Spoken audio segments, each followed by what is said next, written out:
Buenas tardes.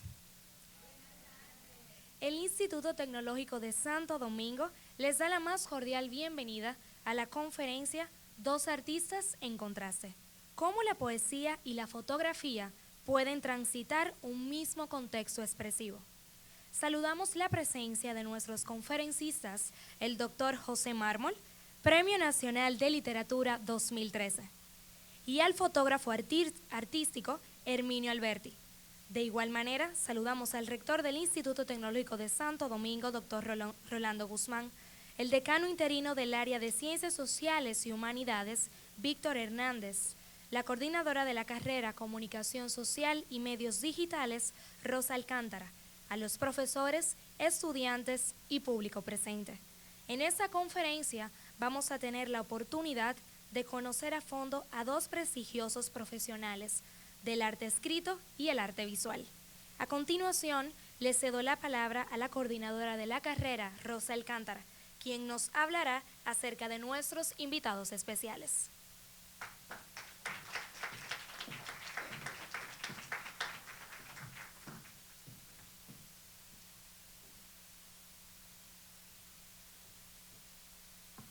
Buenas tardes, distinguidos conferencistas, doctor José Mármol, Premio Nacional de Literatura 2013, y Herminio Alberto, fotógrafo artístico.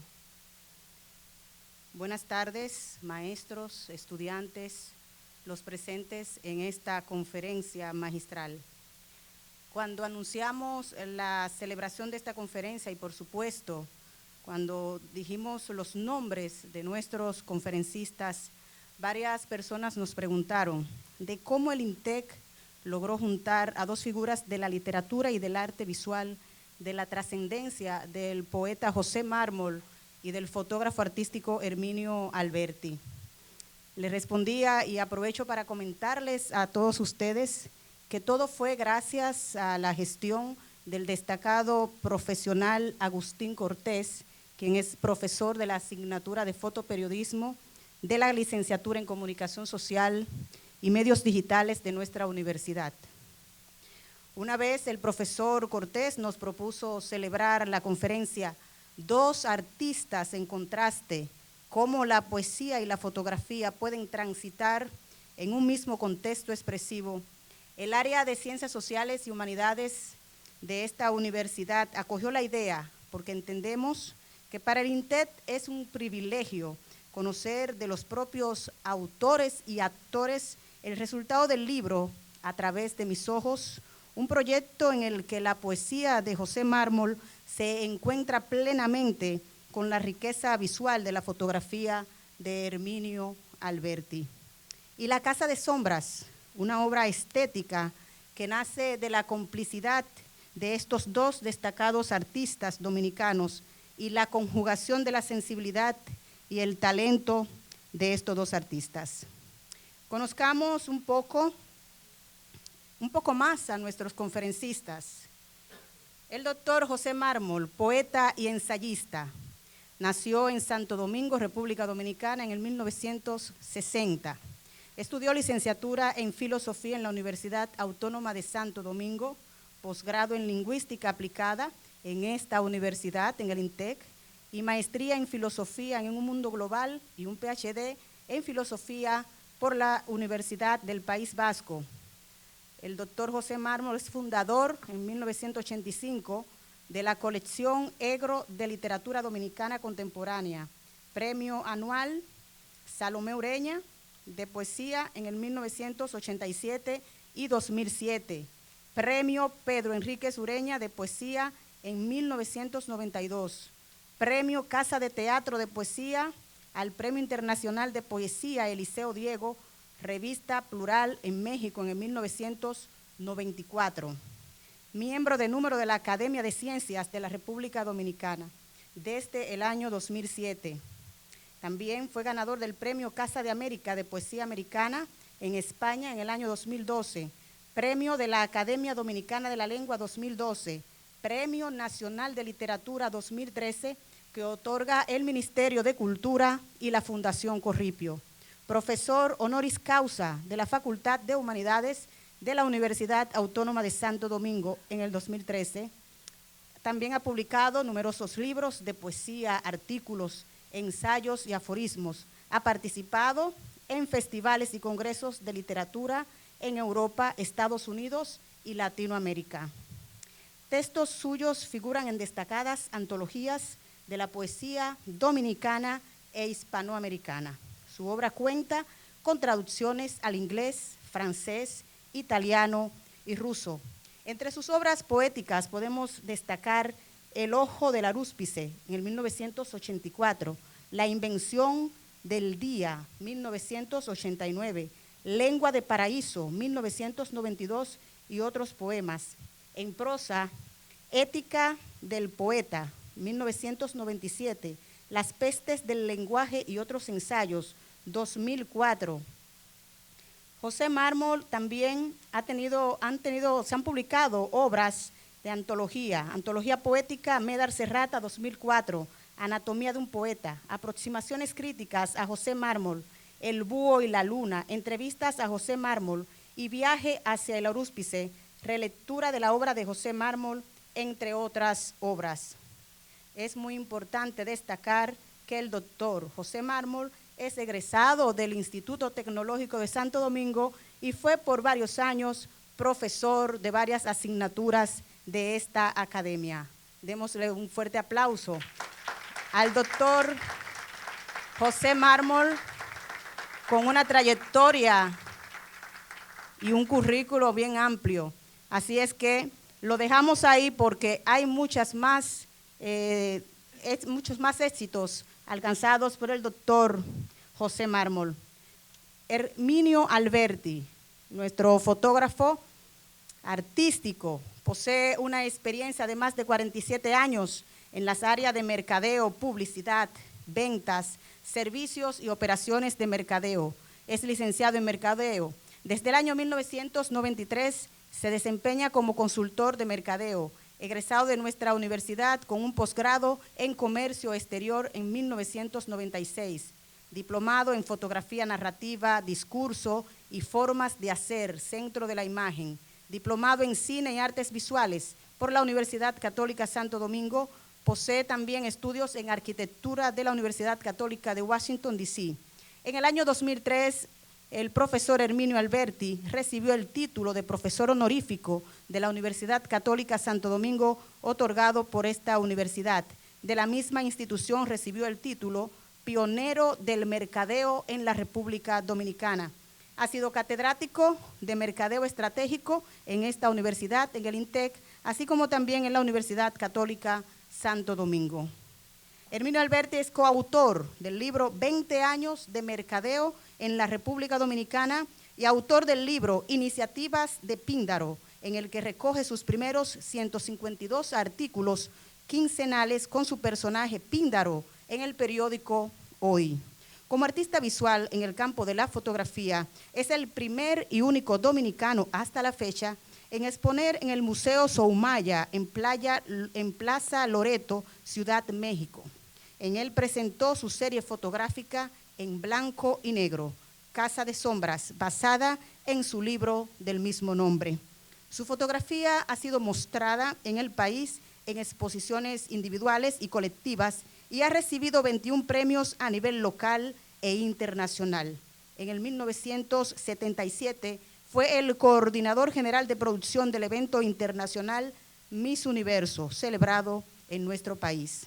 Hasta ahora, el profesor Herminio Alberti ha publicado 5 libros con sus fotografías, 2 de los cuales los ha producido con el apoyo de la riqueza de la poesía del poeta nacional José Mármol, quien esta tarde nos acompaña. Un aplauso para el profesor Herminio Alberti.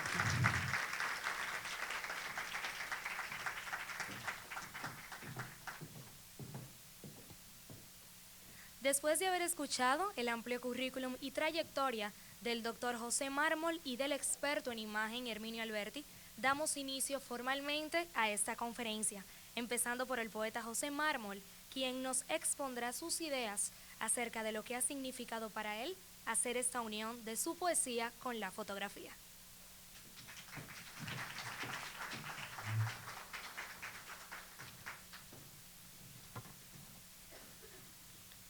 Muchas gracias, muy buenas tardes. Distinguida profesora, coordinadora de la carrera de Ciencias Sociales. A los amigos, sospechaba yo que además de mi querido cómplice Herminio Alberti, habría aquí algunos otros cómplices y ya veo que son Agustín Cortés y Leo Silverio, así que gracias a ustedes también, profesores, estudiantes, por acompañarnos en esta tarde. De seguro que muchas veces ustedes han escuchado la expresión que se atribuye a la tradición de la China clásica y a veces al propio Confucio como pensador, esa expresión que dice que una imagen dice o vale, se suele también hablar de que vale más que 1000 palabras, ¿no? Pero quizás muy pocas veces ustedes hayan escuchado que una palabra puede al mismo tiempo contener más de 1000 imágenes. Y justamente tratando de encontrar, antes que oposición o antes que asimetría, encontrar más bien armonía entre la palabra y la imagen, es como de una manera fortuita han tenido lugar estas aventuras de Herminio Alberti y José Mármol, a instancia suya, porque en realidad él fue quien me invitó a acompañar con palabras mías sus extraordinarias fotografías. Pero esto ha ocurrido antes, ¿no? Y con grandes poetas y escritores de verdad y artistas del lente, ¿no? Hay una experiencia muy hermosa de Octavio Paz, el premio Nobel mexicano, cuyo título traté de recordar toda la tarde, pero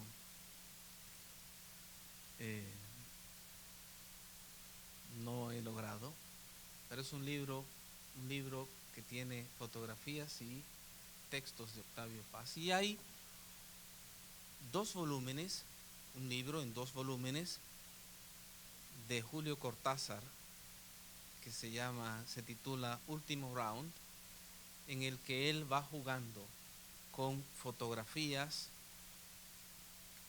imágenes publicitarias y sus textos, sus propios textos, ¿no? Y así hay hasta la fecha pues una gran cantidad de libros que han resultado de la creatividad conjunta de un escritor o un poeta y un artista de la fotografía. En lo que concierne a estas aventuras, de las cuales se conocen 2, hay una que Herminio tiene engavetada todavía, porque lo interesante de Herminio es que él me invita a estos proyectos, pero él tiene los días contados. Entonces yo le he dicho a él más de una vez, oye, tú sales con una cámara y capturas de una manera como solo él sabe hacerlo, con una sensibilidad y una calidad estética realmente extraordinarias, pero tú puedes hacer 1000 fotografías en un día. Yo no puedo producir 1000 textos en un día. Entonces, siempre estos proyectos han sido motorizados por el entusiasmo de ambos, porque cada vez que él ha puesto en mis manos un manojo de fotografías, yo no he tenido más remedio que apelar a la inspiración, ¿no? Pero el tiempo siempre ha sido apremiante, ¿no? Sin embargo, el resultado, yo creo que en cada caso, tanto en Casa de Sombras, que fue nuestro primer proyecto, como en A través de mis ojos, pues él me confesaba, Herminio, hace un ratito, que él se fue redescubriendo y fue redescubriendo el valor de las fotografías y de los textos al revisar los libros recientemente. Yo lo hice esta madrugada y también yo me sorprendí sobre todo de sus fotografías. Cada vez que releo un texto mío pienso que debía escribirlo de otra forma. Y como releo con un lapicero en la mano, taché varias palabras en ese volumen de cada uno, en los volúmenes de cada uno de los títulos que les he mencionado. Pero para mí ha sido una aventura realmente muy, muy singular desde el punto de vista estético y desde el punto de vista humano.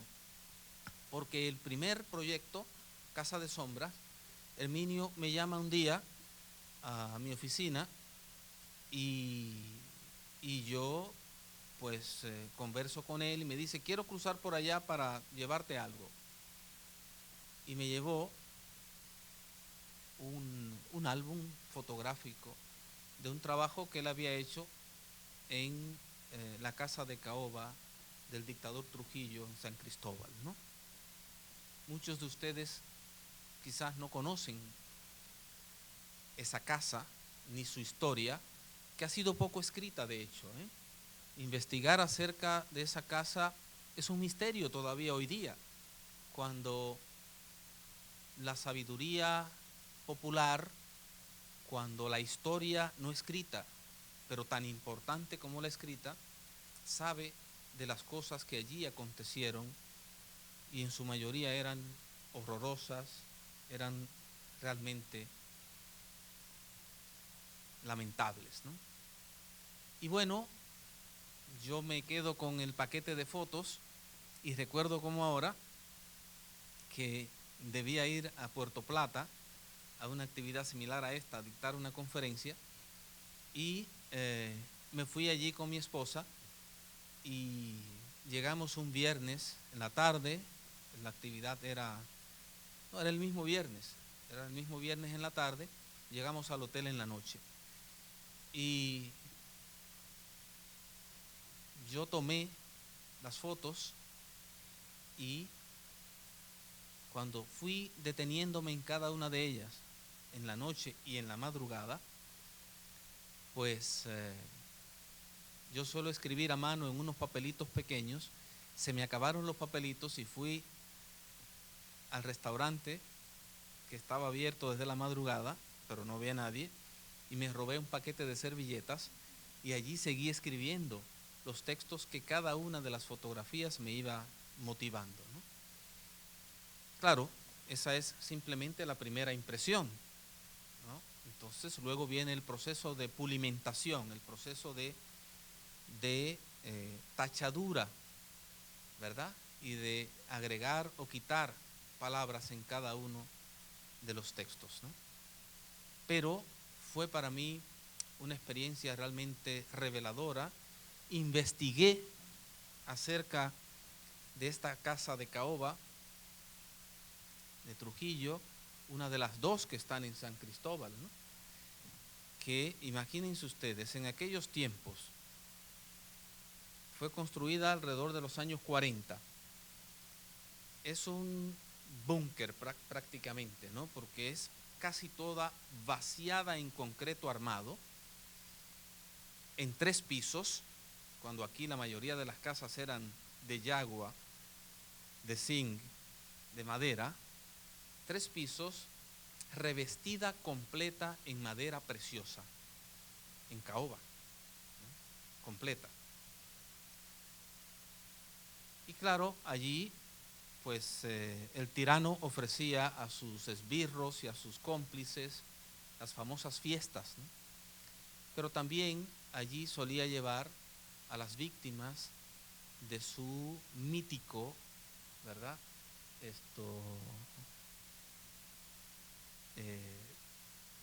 Mítico y supuestamente insaciable deseo sexual, ¿no? Pero muchas mujeres jóvenes, en su mayoría, que fueron llevadas allí, no iban por voluntad propia.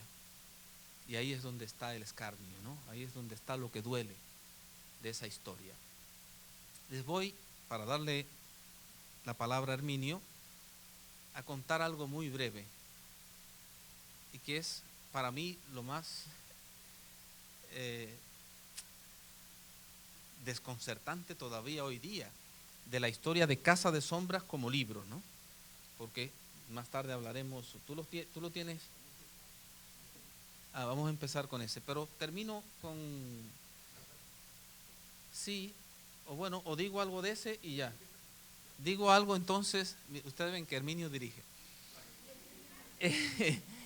Voy a decirles algo, y la historia de Casa de Sombras, ese poquito lo dejo para quizás si tenemos oportunidad de charlar un poquito más. Pero ¿cómo nace a través de mis ojos? También tiene una historia singular, ¿no? Yo tenía que hacer un viaje a Barcelona para chequeos médicos, porque en el año 98 yo tuve que ser operado del oído izquierdo de una enfermedad congénita que se llama otoesclerosis, ¿no? Que voy perdiendo poco a poco la audición y ya en el año 98 prácticamente la había perdido en su totalidad del oído izquierdo. Y ese año me opero por primera vez, luego en 2008 me operan por segunda vez. Y cuando Herminio me habla de este proyecto, yo estoy prácticamente montándome en el avión para irme a esos chequeos médicos a Barcelona. Y él me dice, es que no hay tiempo, yo necesito que tú te lleves esto. Por eso les decía a ustedes que siempre es apremiante, ¿no? Y digo, Herminio, pero es que yo voy a estar. Dice, no, llévate esas fotografías y mira, los textos, fueron los textos, sí, fueron títulos. O sea, él me dio, exacto, no fueron las fotos, él me dio una lista de verbos, 10 verbos en infinitivo, y me invitaba a que yo pensara sobre esos verbos. No había visto ninguna foto, yo no había visto ninguna. Y este proyecto nace entonces por invitación de la palabra a la palabra, pero sustentado en imágenes, ¿no? Y yo no conocí las fotos hasta que vi el libro.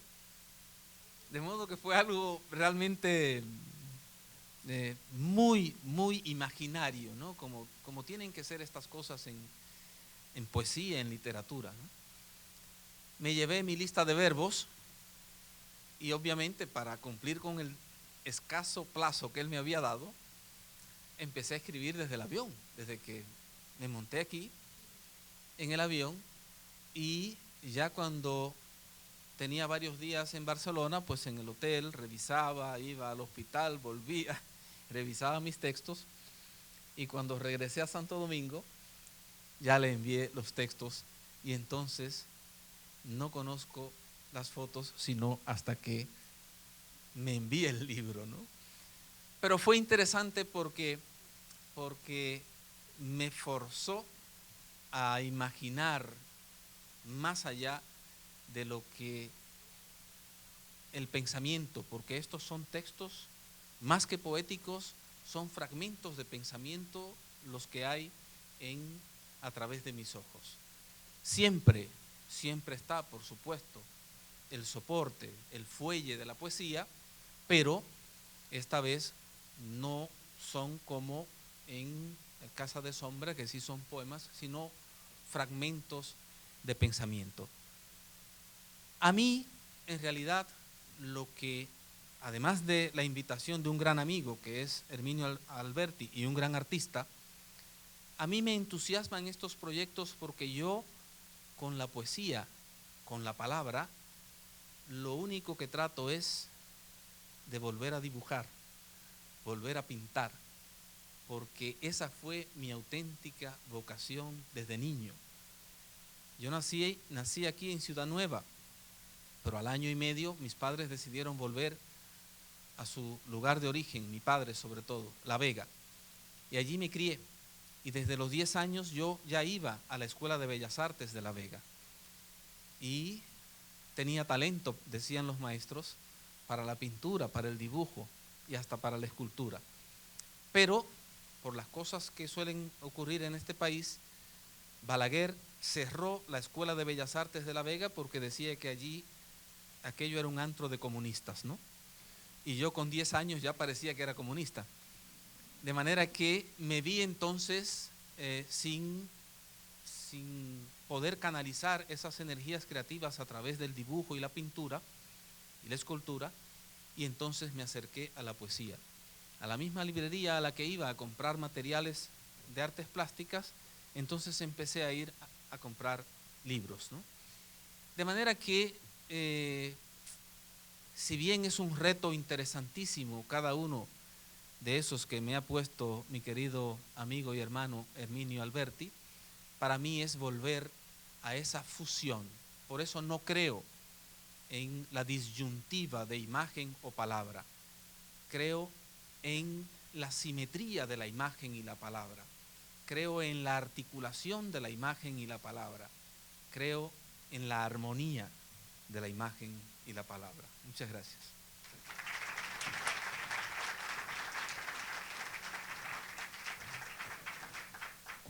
Qué bueno oír que un amigo habla así de uno, ¿eh?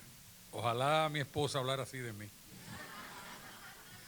Después de 43 años de casado, ya lo que quiere es salir de mí. ¿Cuántos de aquí le gusta la fotografía? Levanten la mano. ¿Quiénes se han sentido poetas en algún momento? Muy bien, miren. Hace unos años, hace 47 años, yo tuve mi primera camarita en las manos. Yo tengo 71 años encima. Y hace 47 empecé en fotografía con una camarita en la calle El Sol en Santiago. Yo vivía allá.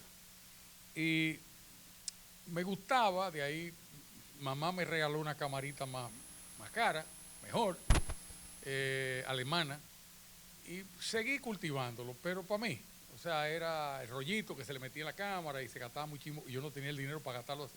Entonces yo ahorraba los rollos de 12 fotos, yo como que lo administraba.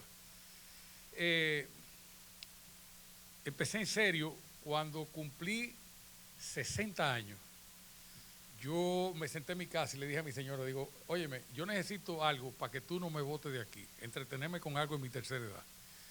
¿Por qué? Porque yo empecé a administrarme dejando clientes como consultor, quedarme con lo que yo quería y seguí con la docencia, seguí en las universidades y digo, voy a coger la fotografía porque si no tú me vas a botar de la casa. Y me metí en serio en esto. Y después que tenía una cantidad de fotos tomadas, empecé a buscar en unos libros antiguos que hay en mi casa, que eran de mi abuela, y están allá y lo empastamos todos iguales en casa. Y me encontré un libro de poesía. Yo decía, ¿qué hago con toda esta foto? Eso fue como en el año 2000. Perdón. Me encontré un libro que se llama Flores y Lágrimas. ¿Y por qué ese libro me dio durísimo? Yo abrí la página, mírenle el color de ese libro, por favor. Y ese libro dice ahí que fue editado en el 1889 en París.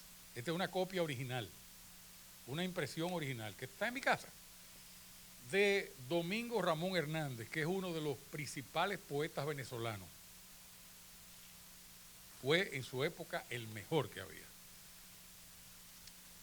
Dice en uno de sus párrafos, el verdadero mérito de la poesía está en su forma, porque la poesía es eterna e inmutable como soplo divino, y solo su forma es la que cambia, la que se transforma en la vía del progreso, según el grado de civilización de los pueblos y el genio del ungido por los dioses, en este caso José Mármol, en cuyas manos han puesto las musas el laúd de oro.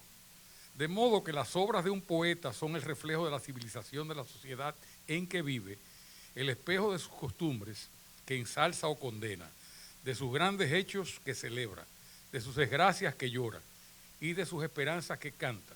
Y en el fondo del pensamiento que preside a sus creaciones, el poeta deja ver su propia alma, la extensión de su genio, su carácter propio, sus pasiones, sus virtudes y sus vicios, y es para el pensador escuela viva del corazón humano y aún para el hombre de ciencias enseñanza provechosa de misteriosos fenómenos fisiológicos. Cuando yo leí eso, yo dije, pero yo me voy por aquí. Mis fotos van a buscar un lenguaje combinado de poesía y fotografía. O sea, yo andaba buscando, yo tenía la música ya para mi fotografía. De hecho, tengo varios shows de slide con la foto, con música de Michel Camilo, a quien somos compadres y hace 43 años lo representamos en el país. Y él me deja hacer con su música lo que yo quiera, que no es así con otros autores. Me dijo, no, tú con mi música tú haces lo que tú quieres. Yo dije, pero me falta la parte de la poesía. Cuando el primero fue Casa de Sombra, lo que vamos a hacer con el programa es que vamos a proyectar primero a través de mis ojos. Hablamos 2 minutos él y yo de eso y entramos a Casa de Sombra, la proyección, para que la vean las dos hoy, porque si no nos botan del salón. Esto sí que lo necesitan ahorita, me dijeron. Entonces yo lo que quiero es ponerles al día. Cuando yo me fui a un fin de semana, como que estaba, ¿qué hacía con mi cámara? Y le dije al chofer, vámonos para San Cristóbal, vamos a la casa de Trujillo.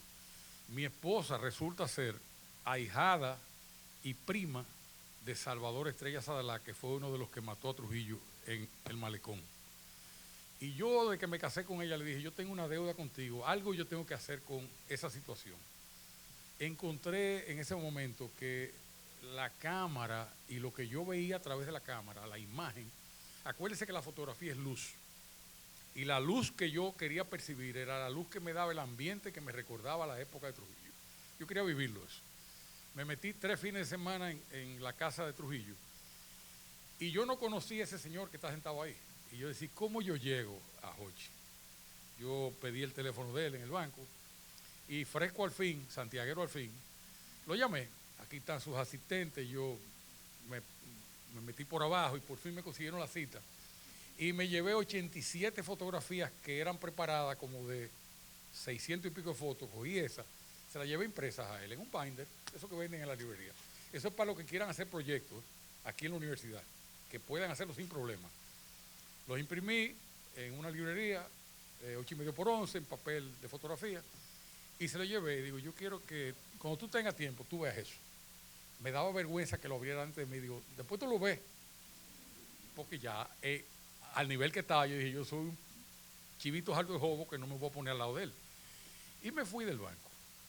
Y un tiempecito después me llamó y me dijo, ven que tenemos libros.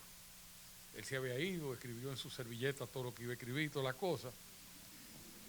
Y yo estaba que tiraba piedra. Yo tiraba piedra.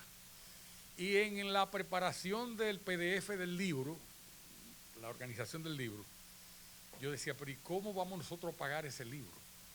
Yo no tengo cuarto para pagarlo. Y yo no le voy a rogar que lo pague tampoco. Y le dije, oye, vamos a conseguir un patrocinador que sin identificarse, como tiene rasgos medio políticos, nos pague el libro y vamos a donarle el libro al Patronato de Ayuda a Mujeres Maltratadas, que Soraya, su esposa, es que lo mantiene, lo maneja. Ella es la directora. Ese patronato tiene algo muy especial y es que la trata de mujeres que hay, de los golpes que le damos los hombres inconscientes a las damas, van a parar allá todos esos problemas. Y ellas tienen psicólogos, psiquiatras, tienen todo para tratar eso. Yo dije, ¿qué mejor donación se pudiera hacer de esta obra que a ellos, que a ellas, que refleja lo que pasaba en esa casa? Inmediatamente los ojos le brillaron, yo le entré por el pelado a él de una vez, le cogí el lado débil y aceptó. Y se imprimió el libro y desde entonces está en manos del PACAN el libro. De hecho, yo tengo que mandarlo a comprar cuando quiero uno, porque ya casi agotado. Ya lo que queda es nada. Préstame un ejemplar. Este ejemplar, esto que ustedes ven aquí es el parqué, lo que queda de la maderita donde se bailaba en el salón de baile de la casa. Que si usted lo ve abierto, mire eso. Eso es Casa de Sombra. Pero lo que vamos a ver primero es a través de mis ojos, surgió de la siguiente forma, como todos los proyectos míos que salen de una vez. yo estaba poniendo en circulación el libro Conjunción de dos mundos, que es mi tercer libro, y en el Marriott, y salimos de la firma de los libros y todo como a las 11:30 de la noche. Fuera del salón había una pareja de extranjeros sentados y me dice, ¿usted es el señor Alberti? Y yo, sí, mucho gusto. Yo estaba muerto de cansancio y me dice, nosotros queremos 2 minutos con usted. Mira, nosotros nos vamos mañana para Miami de regreso, nosotros queremos un libro suyo. Estamos hablando de la tercera semana de agosto de ese año. Y yo le dije, bueno, no hay ningún problema. Y dice, no, pero lo que pasa es que nosotros tenemos la fiesta de los empleados el 8 de diciembre en Miami. Digo, ¿y cuántos empleados son? 1.800 empleados, la empresa. Y yo dije, ¿y para cuándo ustedes lo quieren? Dice, no, para la fiesta. Yo tiré el número, me quedaba septiembre, octubre y noviembre para esbozar el plan, madurar la idea, conseguir que mi amigo Jochimán Morse se condoliera de mis inquietudes y pudiéramos trabajar a tiempo y tener el libro en Miami el día que era. Bueno, yo dije, aquí no hay muchas cosas que hacer porque yo tengo que sentarme con calma y coger la foto. Y el señor Mano se iba para España, como él dijo, y yo dije, bueno, yo me voy a sentar a escribir 10 palabras de 10 términos que son los que norman mi vida. Ustedes lo van a ver en la película.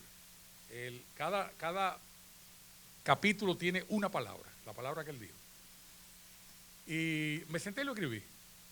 Cómo empieza, que es compensar, y cómo termina, la última palabra. Lo voy a dejar para que lo vean ahorita. Y digo, bueno, con esto Jochi puede trabajar. Y ahí fue que le hice la maldad de mandarle las 10 palabras. Me sorprendió, y él está equivocado, y lo estoy corrigiendo, no fue después que él vino. Él llegó al aeropuerto de Baraja, duró un par de días allá, y me mandó por internet los párrafos, y me dijo, todavía no están corregidos. Todavía no están corregidos.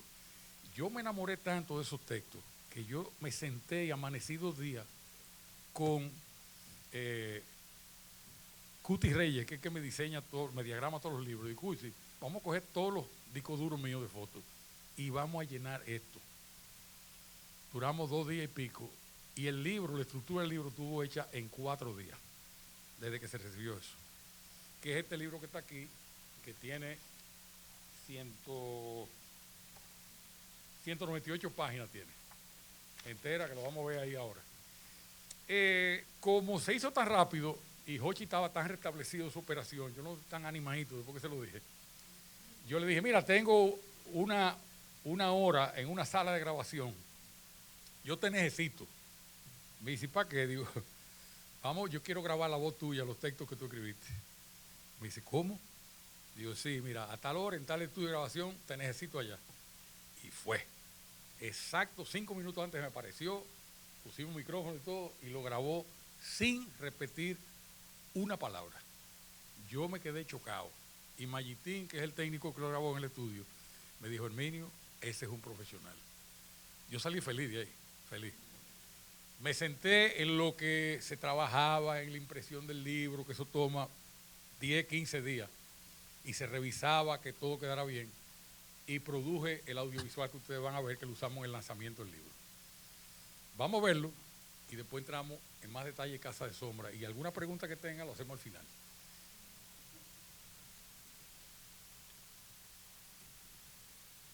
Disfruten.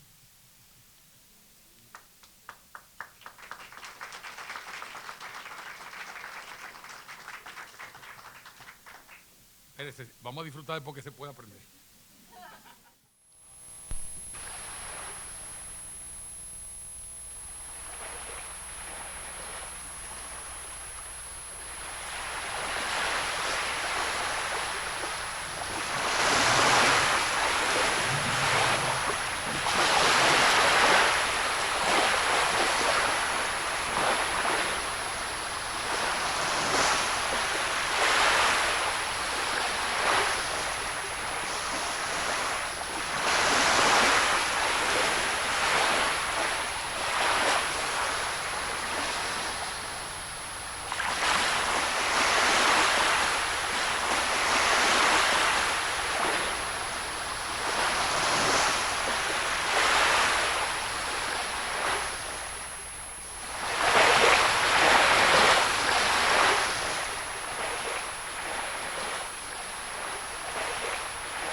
Si existe algo parecido a su opuesto, ese algo, nunca otra cosa, es el pensamiento. Resistirse a pensar es un modo de hacerlo. Negarse a pensar es tomar posición desde el pensamiento mismo. Espejo contra espejo. Vacío contra vacío. Pensar es correr el velo de la penumbra que enrarece las cosas y debilita el alma. Pensar es desvelar, descubrir, encontrar el reino de la luz. El pensamiento brota como la música, demasiado parecida a su enemigo, el silencio. Es que no puede ser sin la estela de su sido, huella perpetuada sobre la piel del agua, la música descalza los peregrinos del viento. Contemplo la luz sobre un paisaje terso, la luz que se desliza como acariciando un secreto por entre los guijarros, la madera del portillo, las bisagras cubiertas por la huella de los años. Pensar se parece demasiado a no pensar. El rumor de la corriente despabila los recuerdos. En este sitio solo hay apenas soledad. La nada es la única intocable posible. La nada es la negación pura y simple de la omnitud del ente, musita el filósofo de la senda y la provincia. Si existiera algo, se parecería demasiado a no existir.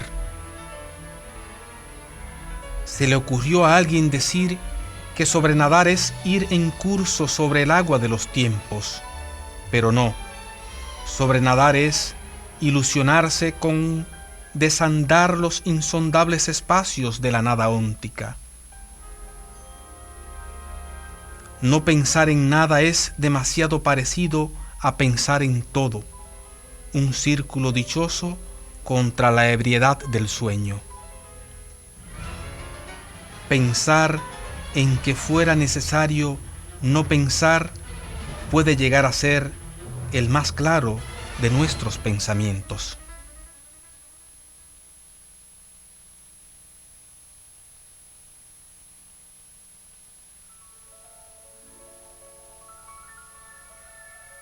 Quien tiene un alma encierra en sí mismo la fuerza de un imán. Alma llamó Tales de Mileto a la propiedad seductora del imán ante otros cuerpos. De esa observación resulta todo el entramado conceptual con que se ha extendido y enraizado la madeja de un alma en oposición a un cuerpo.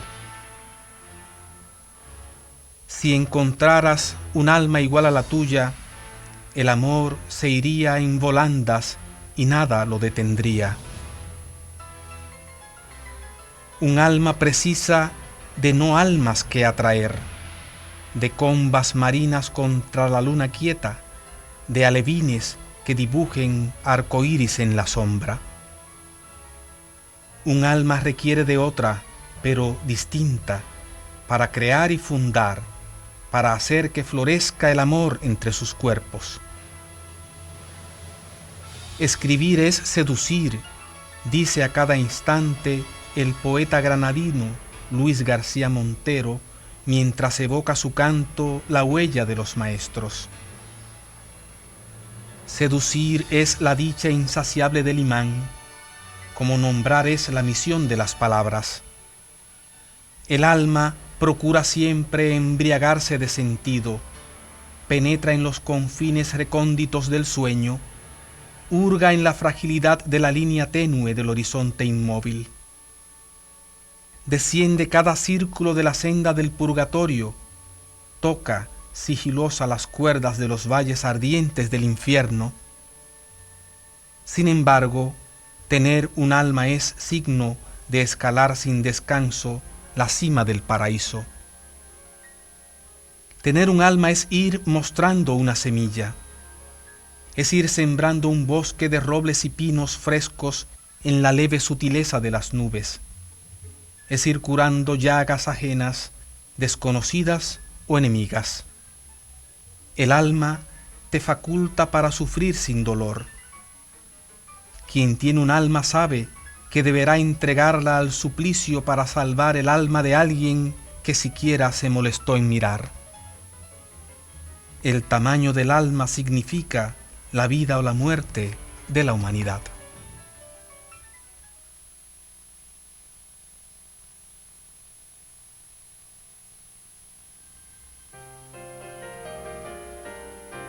El peso de la noche sobre mis hombros frágiles.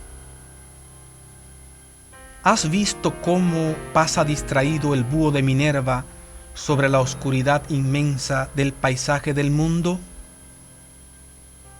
Hay tanta barbarie en gente civilizada. Aspiro a un imposible que se llama libertad. Aspiro al cultivo de una cosmovisión poética, artística, estética, capaz de transformar en energía creativa la capacidad autodestructiva del individuo y la sociedad, la terribilidad elegíaca del ángel de Rilke. Aspiro a convertir en jardines las necrópolis. Aspiro a que la vida se alce victoriosa sobre el vao de la muerte. No soy el único soñador después de todo. Camino de la mano de una legión de seres que ofrendaron sus vidas por la vida de los otros. Hay demasiado extranjero sentimiento en el corazón y la mirada de un prójimo asediado. El desasosiego es el legado de Sísifo a la posmodernidad. Aspiro al vaivén de aquella mecedora entre cuyas balanzas me dormía mi madre. Aspiro a que haya en cada hogar del mundo un mendrugo de pan, con leche tierna y queso, un sorbo de café para apaciguar la víbora del hambre y sus miserias. Aspiro a encontrar cada mañana fresca la rosa que encendía una sonrisa leve en el rostro de mi amada. Aspiro a encontrar, en vez de armas químicas y drones letales, muchachas y muchachos jugando en las barriadas, esperando el tufillo de la noche de verano. Aspiro, y confieso que no parece demasiado, a que la voluntad de vida se alce victoriosa sobre la voluntad de muerte.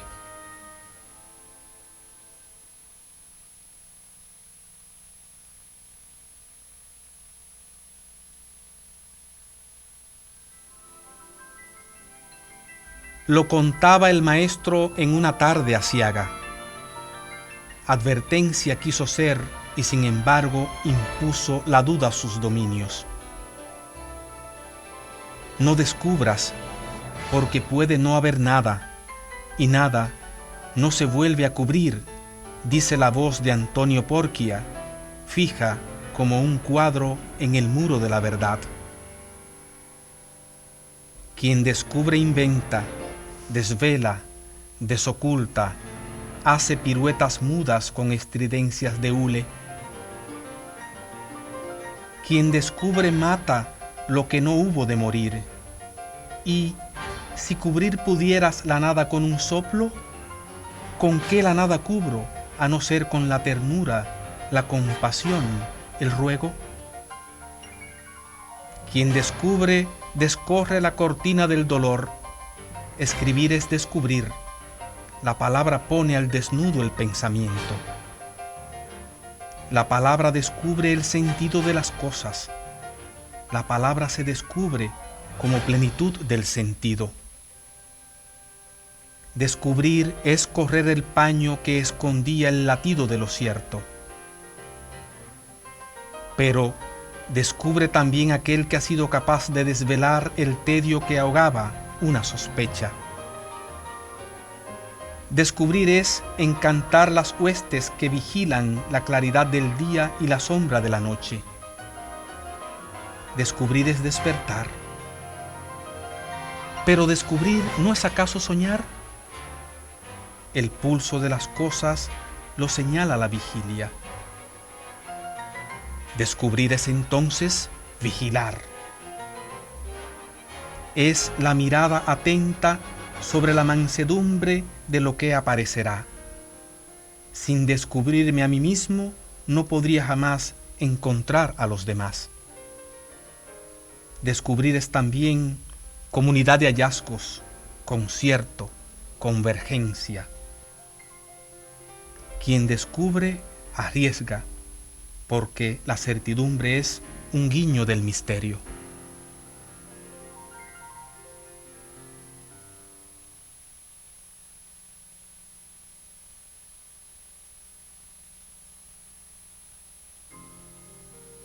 Existes, es verdad, porque ella te imagina. Y más allá de la muerte, ángel que fue tu nombre, tu decir acompaña al mundo en sus vaivenes. Sin su palabra en ti, todo fuera naufragio. Un surtidor espanta las ventiscas del verano. La lluvia pudo apenas contener esos incendios. Existo porque el otro me da su dimensión. Existo porque soy el otro enajenado. Existo porque hay un extranjero en mí al que doy una moneda, un rechazo, un desconsuelo en medio de la incertidumbre. Existir lleva consigo el aliento de morir. Pero morir en nada se asemeja a no existir, porque es en la existencia donde la muerte vive, se dilata, refunfuña, tuerce el rabo de la puerca y babea. Existir es ir venciendo el morir de cada instante. Gracias por existir, muerte inmunda, porque sin tu hedor no habría encontrado las fragancias, los perfumes, la virtud de tus opuestos. Alzo la mirada y existo porque descubro. Bajo la mirada y descubro porque existo. Así se urde la trama de la existencia. Así emana la oración de descubrir por existir y viceversa.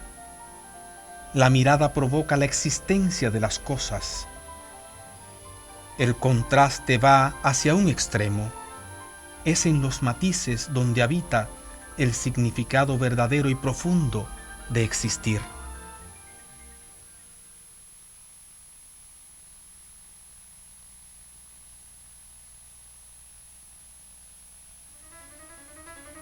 Este es, tal vez, el más atroz de los verbos en toda lengua. Se ejecutan tantas cosas, unas buenas, otras malas.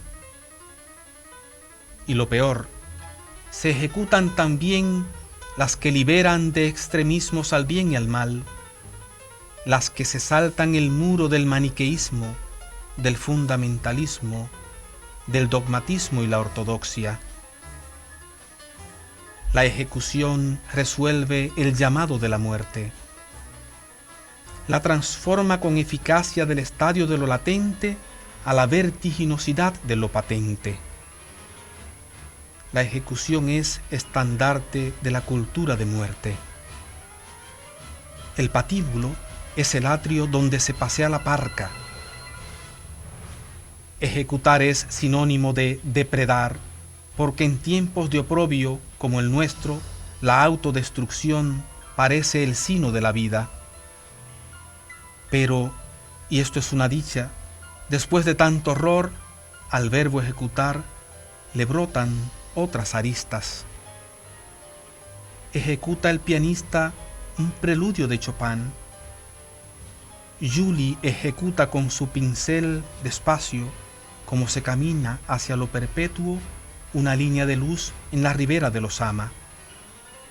Ejecuta Polanski la imagen de su guión, y un artista del lente ejecuta el obturador para que la vida venza al otro lado del diafragma el espectro del desastre. Ejecutar entonces, y esto es un sortilegio, se asemeja en sus adentros al acto de crear.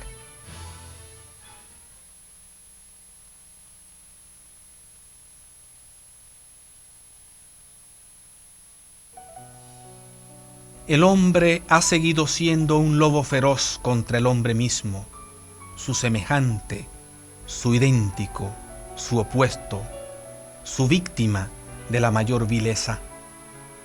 El ambiente, tan hermoso en su estado natural, se ha transformado en un instrumento de las pugnas y la ambición de poder. El ser humano es el más predador de entre todas las especies del planeta. El ambiente es fuerza motriz de mi presencia en el mundo. Todas las agresiones, todas las usurpaciones, todo el saqueo y despojo van desde el ser humano hacia la naturaleza. Solo la cerrazón y la sed de dominio nos han podido llevar a este lamentable estado de laceración a la madre naturaleza, a su vientre fecundo, a su vocación de ofrendar vida. Nos consumimos en una concepción errada del progreso y la modernidad. El consumismo nos consume, nos enferma, nos vacía. Los elementos no resisten tanto expolio, tanta desafección. Camino por el parque y me duele la huella del agresivo paso de los inconscientes. Descalzo camino por las playas y la respiración del mar se apaga en un sofoco. Las nubes se alzan como ennegrecidas manchas de un extenso dolor.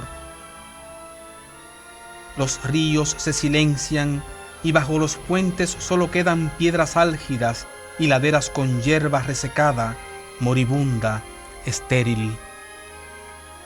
Las montañas resisten la fiereza del incendio y sin embargo el daño no se hace esperar. Celebro a quienes trabajan cada día para ser parte integral del ambiente, que es la mejor manera de ser parte de sí mismos y del futuro limpio, hermoso, recuperado y sano de la humanidad.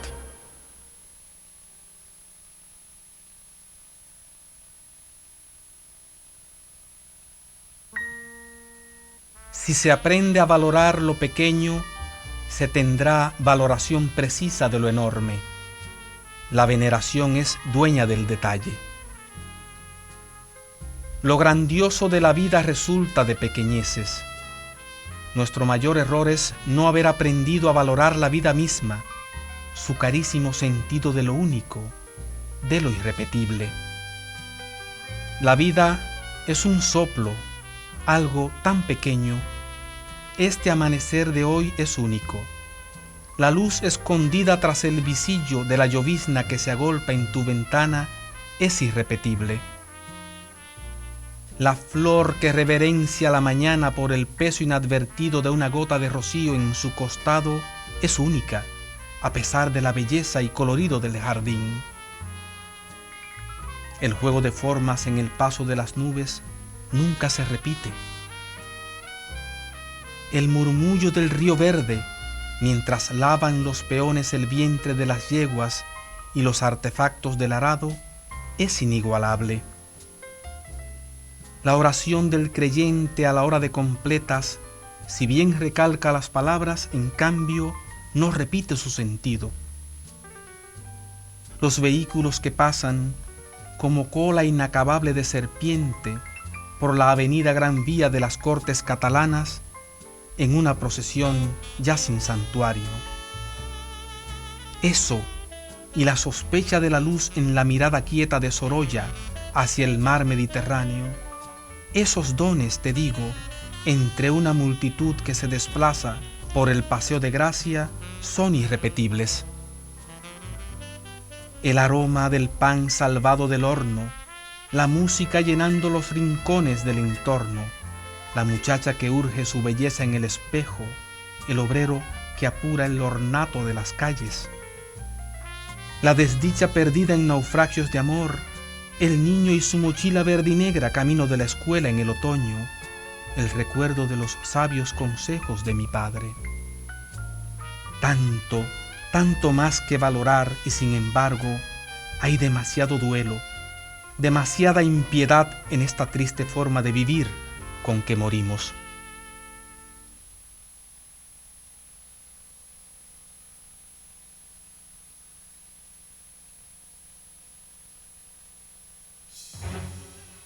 Una de las mayores tristezas de la humanidad de nuestros tiempos es la de no aceptarse humanamente como se es.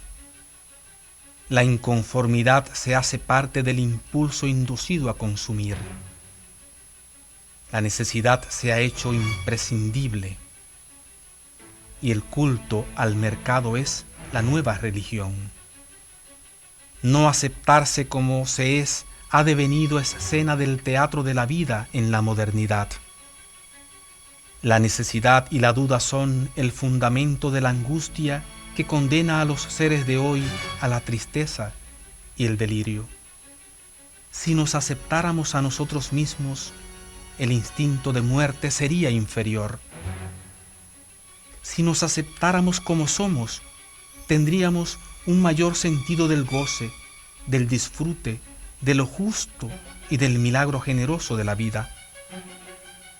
Advertiríamos de nuevo el trino de los pájaros en la mañana redonda, el murmurio de las aguas corredizas de un arroyo, la tibieza de la leche ordeñada recién la ubre en el establo, el color soberano en la piel de la naranja y el cristal de la miel recogida del panal bajo la monotonía de la lluvia. Aunque nos hayamos rebelado contra ella y creamos, arrogantes ingenuos, haberla derrotado, somos apenas una dichosa parte de la naturaleza.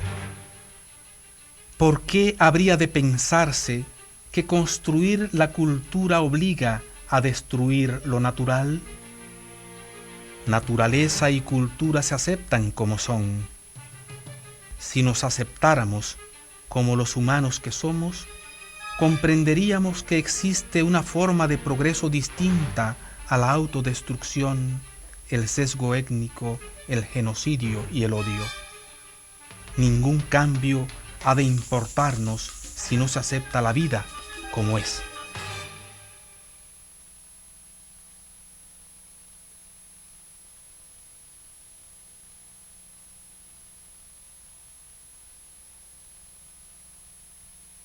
Concluir se parece demasiado a la ilusión. En arte no se concluye nada. Cada punto final en la escritura reabre un concierto de puntos infinitos, con cuyo movimiento se articula el sentido. Cada imagen es, antes que un paisaje, una ventana por la que discurren el espacio y el tiempo infatigables. Concluir se asemeja demasiado a empezar. Una semilla es acento de muerte, y sin embargo, en ella encierra la plenitud de la vida sus conquistas. Una hoja muerta se transforma en pieza necesaria de la fecundidad. Concluir y empezar son las puntas de un círculo, como nacer y morir, como la voz y el silencio, como la sombra y la luz. Concluir es un instante de empezar, partir es el comienzo del eterno retornar.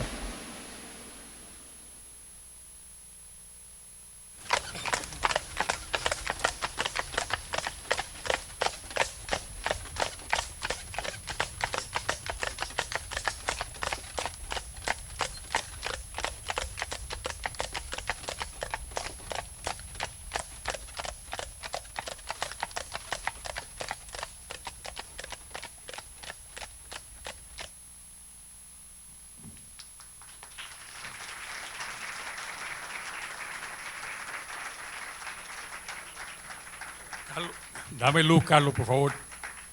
Gracias, Carlos. Luz, un par de minutos, por favor. Gracias. Uy, se llenó esto. ¿Y qué fue?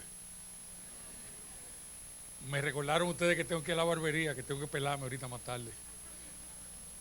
Jochi y yo vamos a dedicarle unos minutos antes de Casa de Sombra para la reflexión que él quería recordar ahorita, y yo un datico nada más.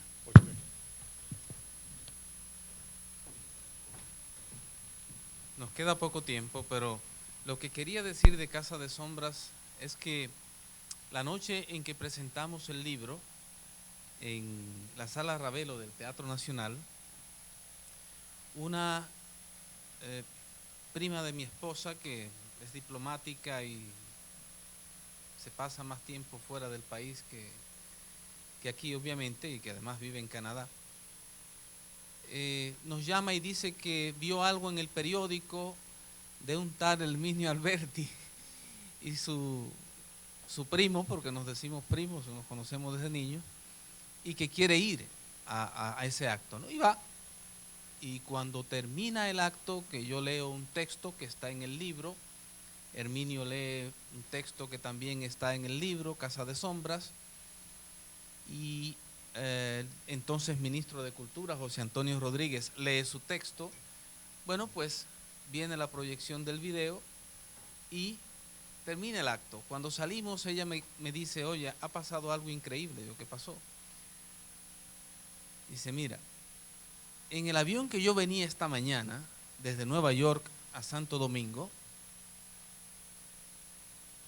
se me sentó al lado, o sea, me tocó al lado una señora a quien yo no conocía. Y esa señora empieza a hablarme de la era de Trujillo. Y me dice que ella era la hermana menor de la joven de San Cristóbal, de quien Trujillo iba a abusar la noche del 30 de mayo en que fue ajusticiado por los héroes de ese día. Yo me puse como ahora, ¿no? Se me puso la piel de gallina. Digo, pero ¿cómo va a ser eso? Dice, sí, eso acaba. Yo estaba mirando lo que ustedes hablaban, escuchando lo que hablaban y mirando las imágenes y no me lo creía. Ese es un detalle, ¿verdad?, que para mí es muy significativo. Yo le pedí que lo escribiera y que me lo enviara y efectivamente. Y lo tengo con un ejemplar del libro en casa porque fue algo realmente increíble.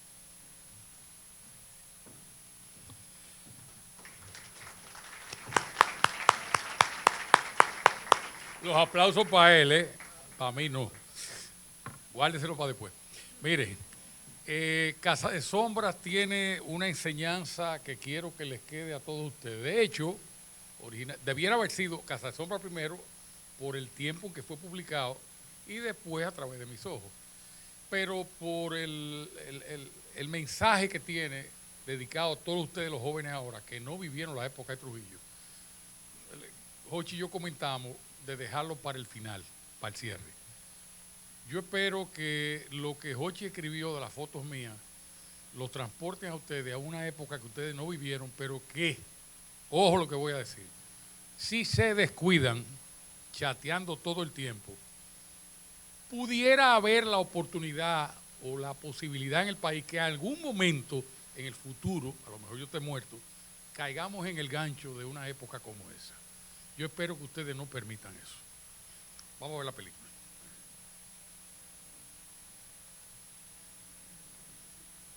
Ok, Carlos, paga.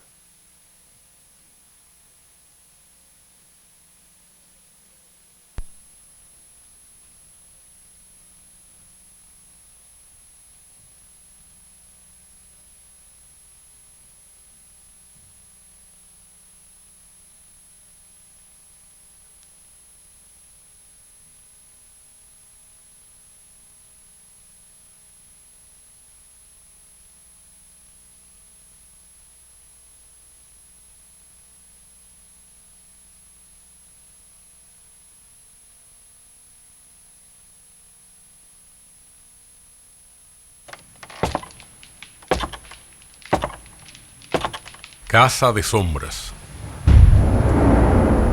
Mausoleo de arrogancia. Tristes y harapientas las manos que alzaron este antro de dolor. Hasta el cielo rechaza, encapotado y mudo, la insolencia que asoma sobre la putrefacción. Casa oscura, morada de sombras, donde hizo la muerte su guarida. ¿Hacia dónde mira la ventana si afuera el paisaje dice desolación? La leyenda se aferra a la imagen de un dolor. Aquella niña hermosa en la flor de sus abriles, entregada, inocente, sin saberlo su madre, como víctima tan tierna de la perversión. Llora la niña de adulta sus encantos. Hacia dónde mira la ventana si adentro el paisaje se hace lágrimas, dolor.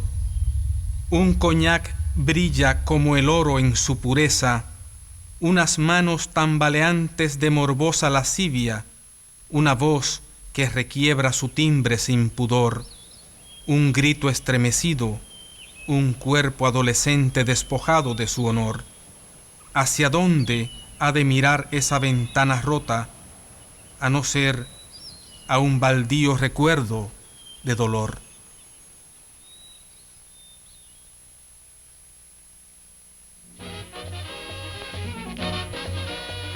El monstruo baila torpe y lascivo, babea, se mece despacito, deslizado en las notas de un merengue a su favor, un culto despreciable a la obscenidad. La muchacha, muy triste, con la sonrisa tenue del miedo en la mirada, se amolda en la imagen de un gusano avergonzado. El séquito burlesco se solaza, celebra lo virtuoso del macho en la danza.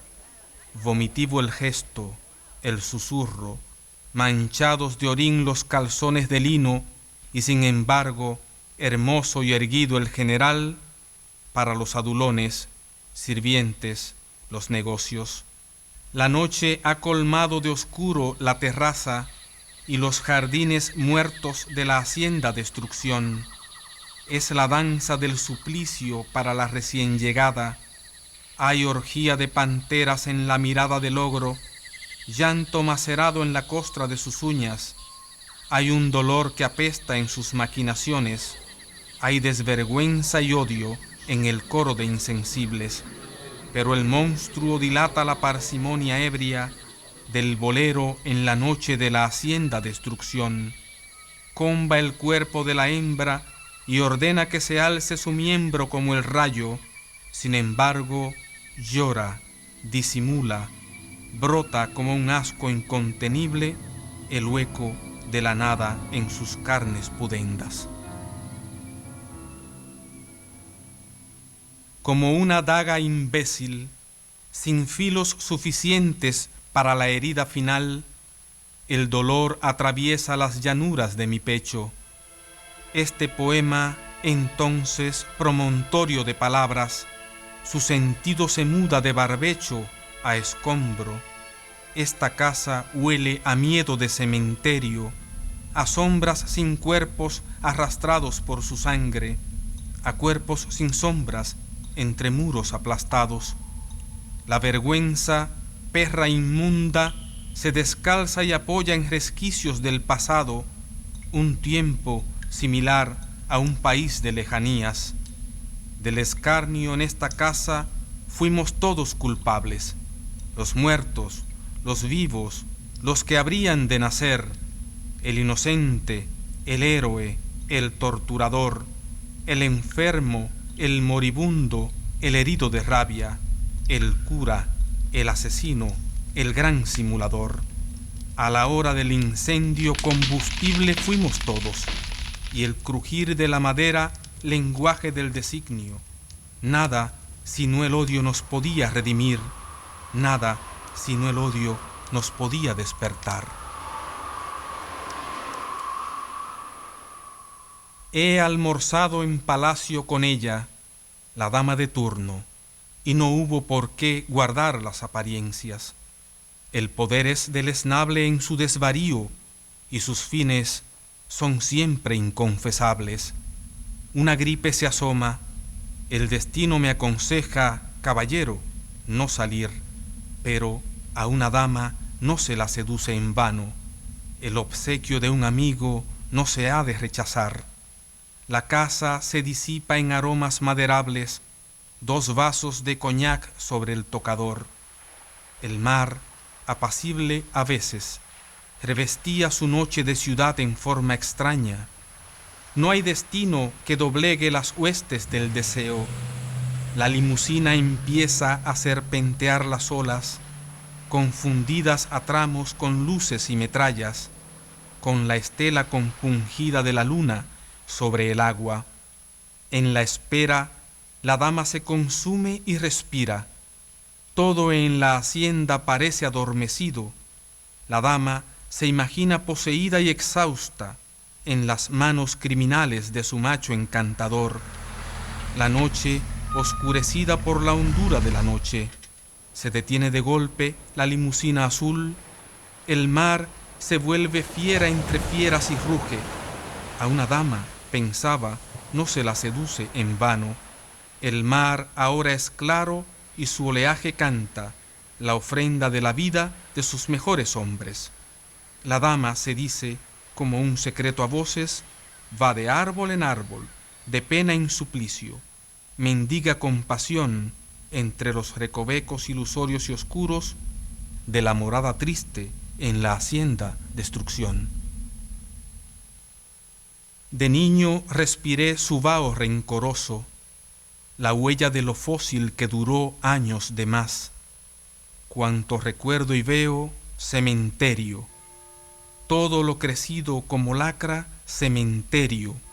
La miseria y el oprobio, cementerio. El cuerpo de la isla era un vasto cementerio. Lo que fue y lo tocado por el asco del poder, ahora reposado en el duelo, yo maldigo. La herida en lo más tierno, la deshonra, la maledicencia, los esbirros, el agua de colonia, los caballos, la polaina, todo aquello que sin decir palabra estremece la memoria y revive en cada hogar, en cada camposanto. Cuán falsa, envenenada, vergonzosa, la vida del tirano hubo de ser. Ácidas paredes, el tiempo se resbala. Allí queda la marca del abuso, la soberbia, cicatrices de orgía, de sangre y de sazón. El rostro resucita de un torturado acaso en la superficie de muros con hollín.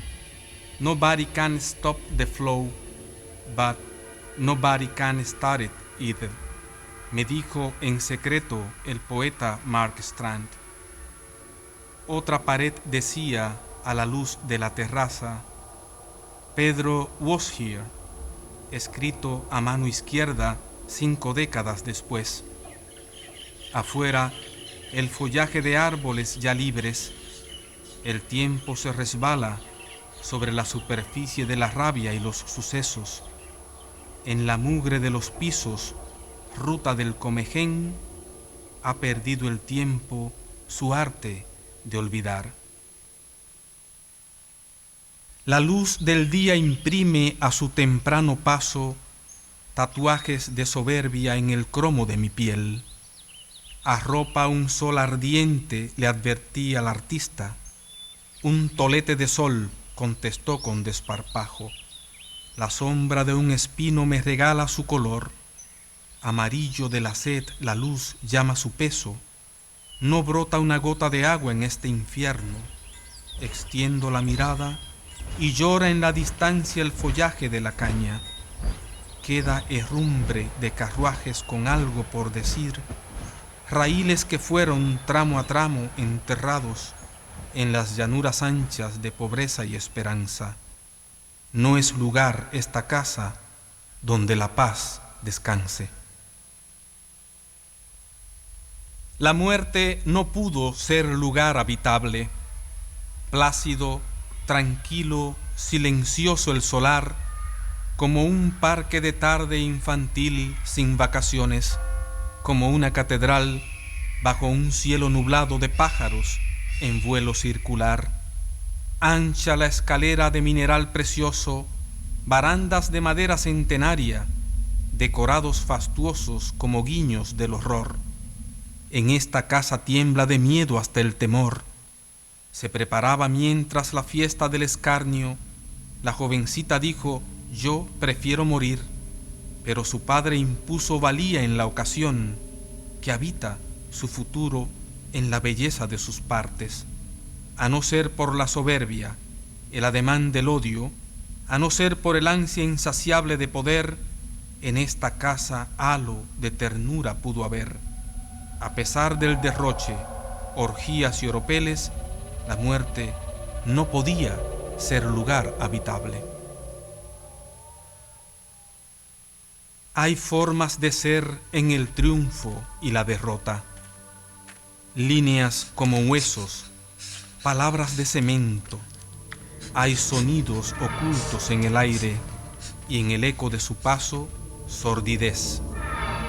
Hay maneras de acabar con la vida como un tiesto. Aquí, bajo los arcos, rondan todavía los quejidos de niñas con aliento a pubertad. Ahora que no existe, ella es la contemplada. Tanto extraño y callado movimiento vio pasar, forcejeos y murmullos bajo el manto de la noche, tanto amargo sollozo, tanto sueño lastimado. Ahora que no existe, ella es la contemplada, la envejecida y sola, lentamente engullida por la sed del comején. A su lado brota la vida como un hongo. La dicha te perdona, te salvó de los ciclones. Eres un milagro contemplado sin amor. Lo dijo el gran poeta, pero nadie lo escuchó. De toda esta locura la luz es la culpable. Sin que viera, sufrió todo. Sin oídos escuchaba. A cada victoria del miedo y la lujuria, en un rincón de augurios la palabra se ocultaba.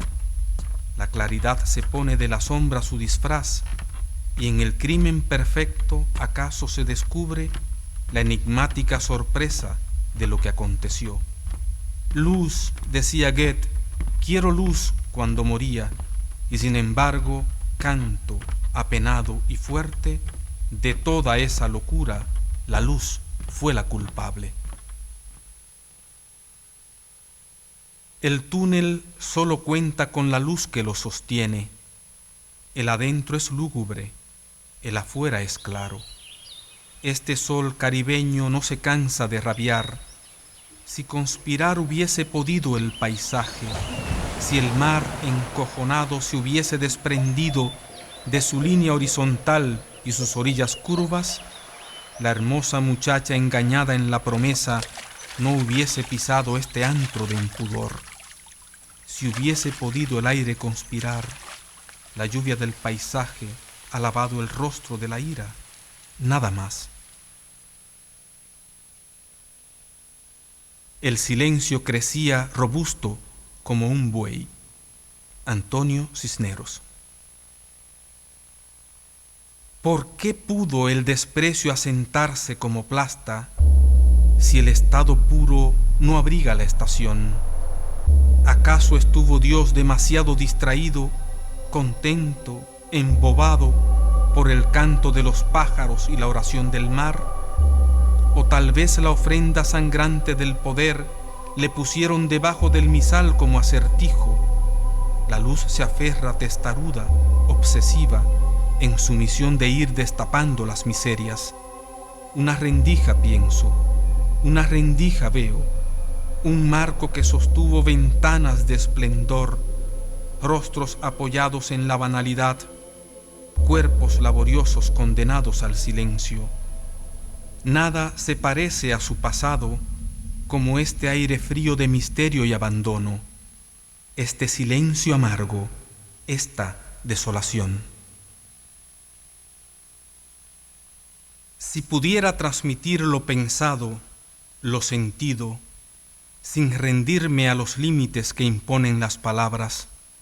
Si, como en la música, lenguaje de silencios, pudiera mi animal, dueño de sus instintos, narrar aquellas noches, aquellos arrebatos, vieja insania, y que, como en un cuadro pintado por Cézanne, las ramas y las hojas se congelen de dolor. Nunca mejor nombre para unas instantáneas, naturaleza muerta y nada de pudor. Firmado Herminio Alberti. Si pudieran mis nervios hablar sin decir nada, el ojo del artista transmuta en un detalle imaginario, sobrio, calculado, un trozo de incurable y endeble realidad. Heme aquí, soy yo mismo, el indignado enfermo de las crueles solitarias, sobreviviente único de todo este holocausto. Me salvé de calieses, esbirros y sicarios. Me salvé del furor de las fiestas depravadas. Me salvé de las botas bien lustradas del terror, de su fusta de cuero y del chorrito apenas gastado de su voz. Me salvé de la verga culebrera del sediento y del olor a himen alojado en su pulgar. Soy testigo de un tiempo, una orgía, un estertor. Fui víctima de horrores, una juerga, un desvarío, un pasado muy presente en el sueño por venir.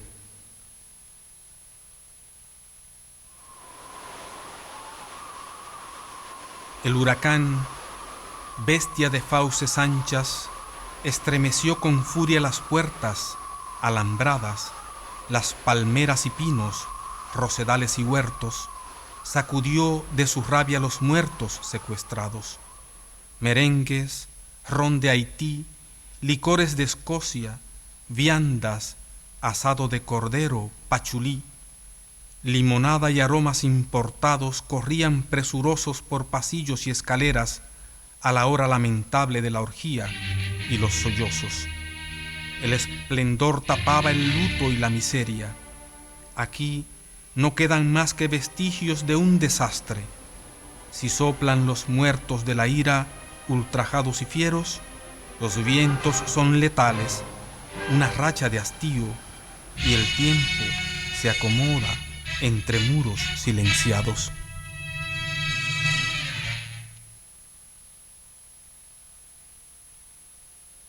Nadie sospechó tu presencia cuando la morada era trajinar banquetes, fiestas, un oráculo de sexo al capricho de la fiera.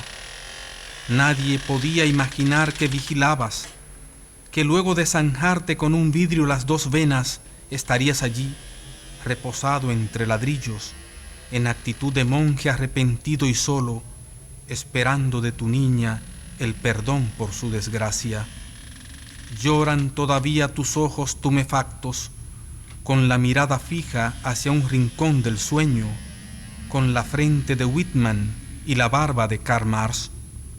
Todavía estás allí, revelado por la luz, como un sobreviviente con algo que decir, sin lenguaje posible a no ser el desconsuelo.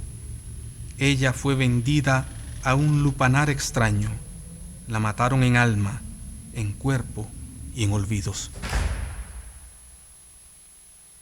Es un presentimiento, nada más, rastrojos, metáforas de olvido y destrucción, la imagen de un lenguaje del pasado, un celaje tal vez, un dejo de temor, el aire que se mueve porque lastimado ha corrido la luz con su llegada, un cuerpo ya diezmado, un rostro aborrecido, un traje militar, por las paredes ratas, insectos, hierba mala en los destrozos del parquet, y la mirada cae del rostro aborrecido, advierte lo que siempre hubo de saber. Sobre la tierra, todo poder es perentorio. Es ella, y la voz del visitante se quebró en hoja seca. Es ella, aún lleva puestos su inocencia y su vestido. El hombre se arrodilla en la piel de su dolor, implora perdón compasivo a su mujer. La madre, en silencio, amarra el desamor, la ofensa pervertida, y desvía la mirada hacia el rostro de la luna. En la historia, como en la naturaleza, lo había escrito Marx, la podredumbre es laboratorio de la vida. Estos aires han de ser un fresco de Padilla, y su verso que reza, para laicos y conversos, porque toda hermosura es esplendor y es ruina. Solía ser jardín, espacio de recreo, su aire una sinécdoque de la simulación. Hoy, revelada la historia, es lo que es, un círculo dantesco del camino al Averno. Puedes tocar los cuerpos, puedes oír las voces confundidas con cantos de pájaros y susurro del aire arrepentido. Puedes sentir las niñas llorando avergonzadas por la depravación y el delirio de los cerdos. ¿A dónde penarán las almas de sus padres?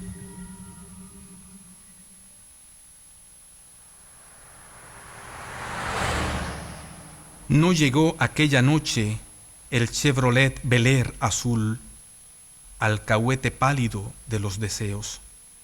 No se instaló altivo bajo los techos sobrios. Mayo final, la noche, cabalgadura y sangre. Empieza cada año, más allá del olvido, el calendario entero de los días del honor. Un chivo cojudo es un estorbo a la hedonística intención de plato criollo. Un chivo cojudo resulta, me lo dijo siempre Goyito el carnicero, del presagio de la sangre inocente derramada. Un chivo cojudo es una vaina, ingredientes, malezas, cundeamor y la penumbra enfriada por el suelo llovido, desaliento, el ocaso preñado de lamentos. Un chivo cojudo es fracaso del banquete, aunque sude la cebolla la rabia del vinagre y las viandas se arrimen a la putrefacción. Un chivo cojudo irrita al anfitrión, a doncellas de turno distraídas, a los comensales, a los edecanes, embutidos en atuendos de frac por alquiler. Un chivo cojudo solo se vuelve fiesta cuando le revienta el plomo las entrañas y el torrente de la sangre abre un nuevo amanecer. Un chivo cojudo, sea el caso, amarrado en demasía al tormento de su hedor. Tiemblan, se agitan murmurios y suspiros, tocan viejas paredes, en seres domésticos olientes a memoria, una escalera mustia, un ventanal raído del alféizar al dintel, un silencio pesando demasiado en la mirada. Queda pulso en los bordes aquietados del desprecio, murmurios y secretos, quejidos, no importa de quién, a nadie delatan, se resbalan, se retuercen, se diluyen en el viento. La lluvia y el estío van borrando los pesares. He cultivado palabras y sonidos. Con ellos voy tejiendo, formato de chinchorro, el silencio de la noche y mis hastíos. He conservado las cenizas de mis muertos, aquellos de la noche del 30 de mayo, aquellos de junio del 59, la cabeza cortada del alzado en los montes y sus piernas hinchadas de pasos y caminos, los indefensos pobres del año 37, los torturados, los ejecutados, los rebeldes despojados de sueños y risas. He conservado las cenizas de mis muertos, los desaparecidos en escarabajos negros, insectos asesinos bajo noches y calles temerosas y mojadas, las 3 mariposas de cada primavera. Tengo un jardín de huesos y gemidos que no cesan, he cultivado aliento entre brasas de dolor. La penumbra se posa en una rama, igual a un triste pájaro condenado a la mudez. ¿Cómo pudo ser acento de vacío la melodía de gentes que cantaban alegres sus dichas y desgracias? Esta es la tierra nuestra, y antes de la estación de la muerte y los barrotes, en su vientre hundiremos, para salvarlos del fuego, cada estrella de la noche y cada luna llena, la picante luz del sol y las baladas del mar. Si esta puerta se cerrara otra vez, yo habría de morir. Por los surcos del aire me llegan, si es verano, las voces de los muertos recordados. La flama de sus cirios se dilata en la forma redonda de la noche. Vivir era ser presa del miedo y el dolor. Tenía mi país dos recursos en su azar, o el camino del exilio, o la paz del camposanto. En la orgía de sangre del final de su dominio, las cárceles dejaron de ser peor castigo. Todo parece fijo en el paisaje acongojado, y el viento mordisqueaba el pulso de las sombras. Me llegan voces claras, me tocan los lamentos. Hay grietas, una indija de luz sacrificada, como huella de una llama que nunca se apagó. El quejido de un cuerpo torturado te despierta. La voz de una joven desvirgada te molesta en la osamenta hinchada de soberbia. Multitud de almas en pena te humedecen la mortaja tupida de gusanos. Protestas porque un ruido de masas te persigue, remueve los cimientos de tu iniquidad. La tos mortecina de tus presos te lastima, huele a naftalina donde rosas pudo haber. Setos insalvables, ventanales altos, muros de impiedad, puertas hoy abiertas sin senderos que ofrecer. Aquí se aposentaba el parásito del odio, la insolencia en disfraces de notoriedad.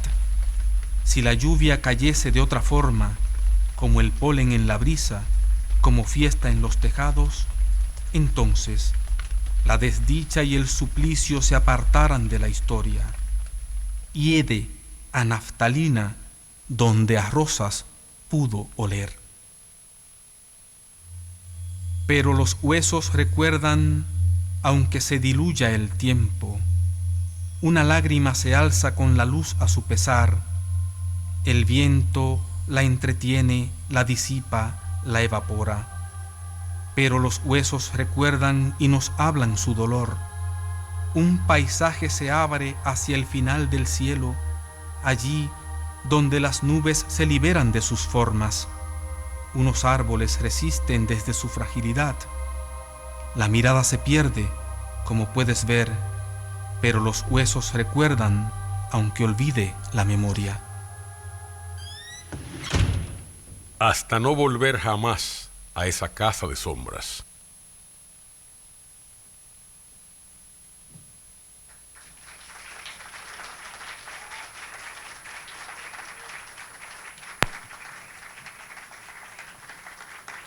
Jochi y yo queremos, de mi parte, él se va a despedir, pero de mi parte me siento muy bien que haya esa cantidad de jóvenes aquí.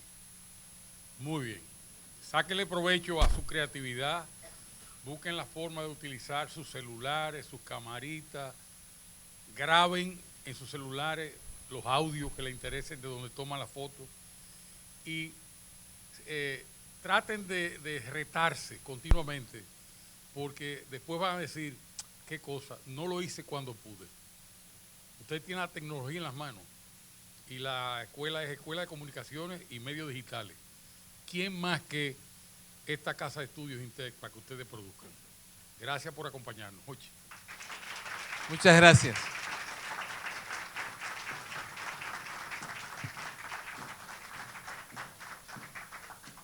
Bueno, el Instituto Tecnológico de Santo Domingo, a través de su rector, el doctor Rolando Guzmán, el decano interino del área de Ciencias Sociales y Humanidades y la carrera Licenciatura en Comunicación Social y Medios Digitales, de verdad que quiere agradecer infinitamente a ustedes, dos tremendos profesionales de las artes, José Mármol y Herminio Alberto. Vamos a darle otro aplauso a estos dos artistas, agradecerles que de verdad seamos la primera academia de educación superior en traernos estas obras que de verdad son tremendas, y queremos de verdad agradecerles que nos hayan escogido para que nos presenten a los estudiantes, a los profesores de esta universidad, estas dos tremendas obras, A través de mis ojos y la Casa de Sombras. Muchísimas gracias a todos ustedes también por acompañarnos.